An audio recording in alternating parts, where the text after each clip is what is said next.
Hello, welcome to Shivashakti edu tips.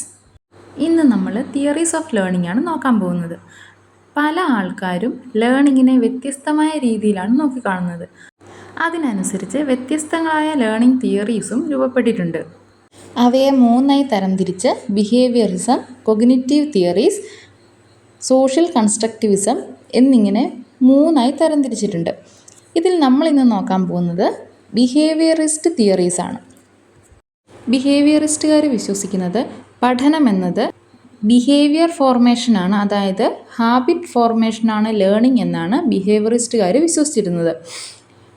തികച്ചും teacher centred ആയിട്ടുള്ള ഒരു അപ്രോച്ചാണ് ബിഹേവിയറിസ്റ്റ് അപ്രോച്ച് എന്ന് പറയുന്നത്.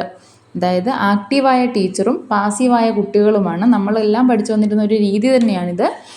ഈ രീതിയാണ് ബിഹേവിയറിസ്റ്റുകാർ പറയുന്നത്. ഫാദർ ഓഫ് ബിഹേവിയറിസം എന്നറിയപ്പെടുന്നത് ജെ.ബി. വാട്സൺ ആണ്. പ്രധാനപ്പെട്ട ബിഹേവിയറിസ്റ്റുകൾ ആരൊക്കെയാണെന്ന് നോക്കാം. Pavlov, Skinner, Hull, Thorndike, Tolman. ഇതിൽ നമ്മളിവിടെ പഠിക്കുന്നത് പാവ്ലോവിൻ്റെയും സ്കിന്നറിൻ്റെയും തോണ്ടായിക്കിൻ്റെയും തിയറീസ് ഓഫ് ലേണിംഗ് ആണ്. ബിഹേവിയറിസ്റ്റ് അപ്രോച്ചിൽ വന്ന ആദ്യത്തെ തിയറിയാണ് theory of classical conditioning. Classical conditioning എന്ന് പറയുന്ന തിയറി പാവ്ലോവിൻ്റേതാണ്. പിന്നെ നമുക്ക് പഠിക്കാനുള്ളത് ബോണ്ട് തിയറിയാണ്, തോണ്ടായിക്കിൻ്റെ ബോണ്ട് തിയറി, അതേപോലെ തന്നെ സ്കിന്നറിൻ്റെ തിയറി ഓഫ് ഒപ്പേരൻ്റ് കണ്ടീഷനിങ്. ഈ മൂന്ന് തിയറിയാണ് ബിഹേവിയറിസത്തിൽ നമ്മൾ പഠിക്കുന്നത്. ഇനി നമുക്ക് എന്താണ് തിയറി ഓഫ് ക്ലാസിക്കൽ കണ്ടീഷനിങ് പറയുന്നതെന്ന് നോക്കാം. തിയറി ഓഫ് ക്ലാസിക്കൽ കണ്ടീഷനിങ് പാവ്ലോവിൻ്റേതാണ്. ഒരു ഏരിയയിൽ ആദ്യമായിട്ട് വരുന്നത് അല്ലെങ്കിൽ ആദ്യ കാലഘട്ടങ്ങളിൽ വരുന്നത് എന്ന അർത്ഥത്തിലാണ് നമ്മൾ ക്ലാസിക്കൽ എന്ന വേർഡ് ഉപയോഗിക്കുന്നത്. ക്ലാസിക്കൽ മൂവീസ്, ക്ലാസിക്കൽ ഡാൻസ് എന്നൊക്കെ പറയുന്നത് പോലെ തന്നെ സൈക്കോളജിക്കൽ മേഖലകളിൽ ആദ്യമായി വന്ന തിയറിയാണ് ക്ലാസിക്കൽ കണ്ടീഷനിങ് എന്ന പാവ്ലോവിൻ്റെ തിയറി. പാവ്ലോവ് എക്സ്പെരിമെൻ്റ് നടത്തിയത് പട്ടിയിലാണ്. പാവ്ലോവ് പട്ടി, അങ്ങനെ നമുക്ക് പി വെച്ചിട്ട് ഇത് ഓർത്തിരിക്കാൻ വേണ്ടി പറ്റും. ക്ലാസിക്കൽ കണ്ടീഷനിങ് തിയറിയുടെ എക്സ്പെരിമെൻറ്റും എഡ്യൂക്കേഷണൽ ഇംപ്ലിക്കേഷൻസും എന്തൊക്കെയാണെന്ന് നമുക്ക് നോക്കാം. ഒരു നായയുടെ മുമ്പിൽ ഭക്ഷണം വെച്ച് കൊടുത്തപ്പോൾ നായയിൽ സലൈവ പ്രൊഡ്യൂസ് ചെയ്യുന്നത് കാണുകയും എന്നാൽ ഒരു ബെല്ല് അടിക്കുന്ന ഒച്ച കേൾക്കുമ്പോൾ നായയ്ക്ക് പ്രത്യേകിച്ച് റെസ്പോൺസ് ഒന്നും ഇല്ലയെന്ന് കണ്ടതിന് ശേഷം അദ്ദേഹം ഭക്ഷണത്തോടൊപ്പം തന്നെ ആ ബെല്ലും അടിക്കാൻ തുടങ്ങി. അതിനുശേഷം പിന്നീട് ഭക്ഷണം മാറ്റി വെച്ച് ബെല്ല് മാത്രം അടിച്ചുകൊണ്ടിരുന്നപ്പോഴും നായയിൽ ആ സലൈവേഷൻ പ്രൊഡ്യൂസ് ചെയ്യുന്നതായിട്ട് കണ്ടു. ഇതാണ് അദ്ദേഹത്തിൻ്റെ എക്സ്പെരിമെൻ്റ് ചുരുക്കത്തിൽ പറഞ്ഞാൽ. ഇതിനെക്കുറിച്ച് കുറച്ച് ഡീറ്റെയിൽ ആയി നമുക്ക് നോക്കാം. ബിഫോർ കണ്ടീഷനിങ്, അതായത് കണ്ടീഷനിങ്ങിന് മുമ്പ് നമ്മൾ ഫുഡ് കൊടുക്കുമ്പോൾ സലൈവേഷൻ വരുന്നു, ബെല്ലടിക്കുമ്പം നോ റെസ്പോൺസ് ആയിട്ടാണ് കാണിക്കുന്നത്. കണ്ടീഷനിങ് എന്ന് പറഞ്ഞാൽ പരുവപ്പെടുത്തി എടുക്കുക എന്നാണ് അതിൻ്റെ അർത്ഥം. ഡ്യൂറിങ് ദ കണ്ടീഷനിങ്, ആ കണ്ടീഷനിങ് പ്രോസസ്സിൽ എന്ത് പറ്റും, ഫുഡും ബെല്ലും ഒരുമിച്ച് കൊടുക്കുമ്പോഴും സലൈവേഷൻ വരുന്നു. ഇനി അടുത്തത് ആഫ്റ്റർ കണ്ടീഷനിങ് ആണ്. ആഫ്റ്റർ കണ്ടീഷനിങ് എന്ന് പറയുമ്പോൾ 7 ദിവസം ഇത് കണ്ടിന്യൂ ചെയ്തതിന് ശേഷമാണ് പാവ്ലോവ് നോക്കുന്നത്. 7ാമത്തെ ദിവസം കഴിഞ്ഞതിന് ശേഷം ബെല്ല് മാത്രം അടിക്കുമ്പോഴും നായയിൽ സലൈവേഷൻ ഉണ്ടാവുകയാണ് ചെയ്യുന്നത്. നാച്ചുറൽ സ്റ്റിമുലസിൽ നിന്നുണ്ടാകുന്ന നാച്ചുറൽ റെസ്പോൺസിനെ ആർട്ടിഫിഷ്യൽ സ്റ്റിമുലസിലേക്ക് മാറ്റിക്കൊണ്ടുവരുന്നതിനെയാണ് കണ്ടീഷനിങ് എന്ന് പറയുന്നത്.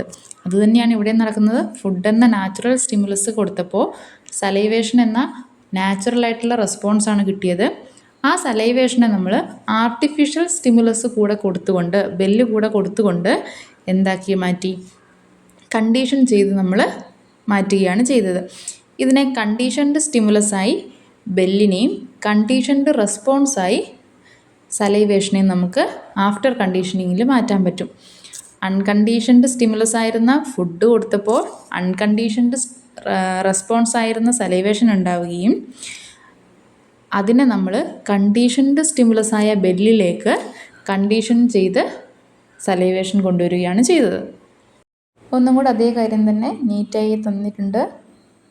ഇനി എന്തൊക്കെയാണ് പാവ്ലോവിൻ്റെ ക്ലാസിക്കൽ കണ്ടീഷനിങ് തിയറിയുടെ എഡ്യൂക്കേഷണൽ ഇംപ്ലിക്കേഷൻസ് എന്ന് നോക്കാം. ഹെഡിങ് മാത്രം ഓർത്തിരുന്നാൽ മതി. ഒന്നാമത്തത് positive class room environment. Class റൂമിൻ്റെ ചുറ്റുപാടുകൾ കുട്ടികൾക്ക് അനുയോജ്യമായ രീതിയിൽ സന്തോഷമുള്ളതാക്കി തീർക്കാൻ അധ്യാപകർക്ക് സാധിച്ചാൽ കുട്ടികൾക്ക് സ്കൂളിലേക്ക് വരാനുള്ള ആങ്സൈറ്റി കുറയ്ക്കാൻ നമുക്ക് സാധിക്കും. ഇതും പാവ്ലോവിൻ്റെ ക്ലാസിക്കൽ കണ്ടീഷനിങ് തിയറിയുടെ ഒരു എഡ്യൂക്കേഷണൽ ഇംപ്ലിക്കേഷനാണ്. അടുത്തതാണ് ബിഹേവിയറൽ കണ്ടീഷനിങ്. അതായത് routines such as using a specific sound, bell or timer to signal a change in activity can condition students to transition smoothly between tasks. അതായത് ഇപ്പോൾ ഒരു ബെല്ലടിക്കുന്നത് കേൾക്കുമ്പോൾ കളിച്ചുകൊണ്ടിരുന്ന കുട്ടിക്ക് ഇനി പഠിക്കാനാണ് പോവേണ്ടത് എന്ന് മനസ്സിലാക്കുന്ന ഒരു രീതിയിലേക്ക് അവരുടെ ടാസ്കുകൾ ചേഞ്ച് ചെയ്യുന്ന രീതിയിൽ അവരെ കണ്ടീഷൻ ചെയ്തെടുക്കാൻ സാധിക്കും. അത് കണ്ടിന്യൂസ് ആയിട്ട് അവരുടെ റുട്ടീൻ്റെ ഭാഗമാക്കി മാറ്റുകയാണെങ്കിൽ. അടുത്തത് കുറച്ച് ഇമ്പോർട്ടൻ്റ് ആയിട്ടുള്ള ഒരു എഡ്യൂക്കേഷണൽ ഇംപ്ലിക്കേഷനാണ് language acquisition. Associating words or symbols with objects, pictures or actions is an effective method for teaching young children and language learners. അതായത് ഒരു വേർഡോ അല്ലെങ്കിൽ ഒരു സിമ്പലോ ഒരു ഒബ്ജക്റ്റിൻ്റെ കൂടെ കാണിക്കുക. ഞാനൊരു എക്സാമ്പിൾ അവിടെ തന്നിട്ടുണ്ട്. ബനാന എന്ന് കാണിക്കുമ്പോൾ ബനാന എൻ്റെ പിക്ചറും ബനാന എന്ന് എഴുതിയതും കൂടെ ഒരുമിച്ച് കാണിക്കുകയാണെങ്കിൽ ഒരുപാട് വട്ടം ഇത് കണ്ട് കുട്ടിക്ക് പിന്നെ ബനാന എന്ന് എഴുതിയത് കാണുമ്പോൾ തന്നെ ഇത് ബനാനയാണ് എന്ന് വായിക്കാൻ സാധിക്കും. അതേപോലെ തന്നെ എന്താണ് എഴുതിയേക്കുന്നത് എന്ന് മനസ്സിലാക്കാനും സാധിക്കും. ഇതും പാവ്ലോവിൻ്റെ ക്ലാസിക്കൽ കണ്ടീഷനിങ് തിയറിയുടെ ഏറ്റവും നല്ല ഒരു എഡ്യൂക്കേഷണൽ ഇംപ്ലിക്കേഷനാണ്. അടുത്തത് ആറ്റിറ്റ്യൂഡ് ഫോർമേഷനാണ്. പോസിറ്റീവ് കണ്ടീഷനിങ് വഴി നമുക്ക് എന്ത് ചെയ്യാൻ പറ്റും? കുട്ടികളിൽ ഫേവറബിൾ ആയിട്ടുള്ള ഒരു ആറ്റിറ്റ്യൂഡ് രൂപം കൊള്ളിക്കാൻ നമുക്ക് സാധിക്കും. അതല്ലെങ്കിൽ അവരിൽ ഉണ്ടായിരുന്ന ബാഡ് ഹാബിറ്റുകളോ അല്ലെങ്കിൽ നെഗറ്റീവ് ഇമോഷണൽ റിയാക്ഷൻസോ നമുക്ക് റെഡ്യൂസ് ചെയ്ത് കൊണ്ടുവരാനും ഈ കണ്ടീഷനിങ് നമുക്ക് സഹായിക്കും. Next, removing superstitions or fears. Teachers can help students overcome irrational fears or superstitions by reassociating them with positive or neutral outcomes. അതായത് ഇരുട്ടിനെ പേടിയുള്ളൊരു കുട്ടിയെ പേടിക്കാനൊന്നുമില്ല എന്നും പറഞ്ഞുകൊണ്ട് ഇരുട്ടിൽ കൊണ്ട് കാണിക്കുക, അതുമായിട്ട് കണ്ടീഷൻ ചെയ്തെടുത്തു കഴിഞ്ഞാൽ ആ കുട്ടിയിൽ ഉണ്ടാകുന്ന ഫിയേഴ്സുകളോ ഇതേപോലെയുള്ള സൂപ്പർസ്റ്റിഷൻസുകളും ഇല്ലാണ്ടാക്കി മാറ്റാൻ നമുക്ക് സാധിക്കും. ഇത്രയുമാണ് ക്ലാസിക്കൽ കണ്ടീഷനിങ് തിയറിയെക്കുറിച്ച് പറയാനുള്ളത്. പറഞ്ഞ കാര്യങ്ങൾ ഒന്നും കൂടെ സമ്മറൈസ് ചെയ്ത് നോക്കാം. ലേണിംഗ് തിയറീസ് പ്രധാനമായും 3 എണ്ണമാണുള്ളത്. ബിഹേവിയറിസ്റ്റ് തിയറീസ് ഉണ്ട്, സോഷ്യൽ കൺസ്ട്രക്റ്റിവിസം ഉണ്ട്, കൊഗ്നിറ്റീവ് തിയറീസ് ഉണ്ട്. അതിൽ ബിഹേവിയറിസത്തെ കുറിച്ചാണ് നമ്മൾ പറഞ്ഞു വന്നത്. ഫാദർ ഓഫ് ബിഹേവിയറിസം എന്ന് പറയുന്നത് വില്യം വൂണ്ടാണ്. ബിഹേവിയറിസ്റ്റുകാർ പറയുന്നത് ഹാബിറ്റ് ഫോർമേഷൻ ആണ് ലേണിംഗ് എന്നാണ്. ബിഹേവിയറിസ്റ്റ് തിയറിയിൽ വരുന്ന ആദ്യത്തെ 3 തിയറികൾ നമ്മൾ പറഞ്ഞു, പ്രധാനപ്പെട്ട 3 തിയറികൾ നമ്മൾ പറഞ്ഞു. Classical conditioning theory by Pavlov, bond theory by Thorndike, operant conditioning theory by Skinner. അതിൽ തന്നെ ക്ലാസിക്കൽ കണ്ടീഷനിങ് തിയറിയുടെ ഡീറ്റെയിൽഡ് ആയിട്ടുള്ള വീഡിയോ ആണ് ഇപ്പോൾ ചെയ്തു നിർത്തിയത്. കൂടുതൽ വീഡിയോകൾക്കായി സബ്സ്ക്രൈബ് ചെയ്യുക.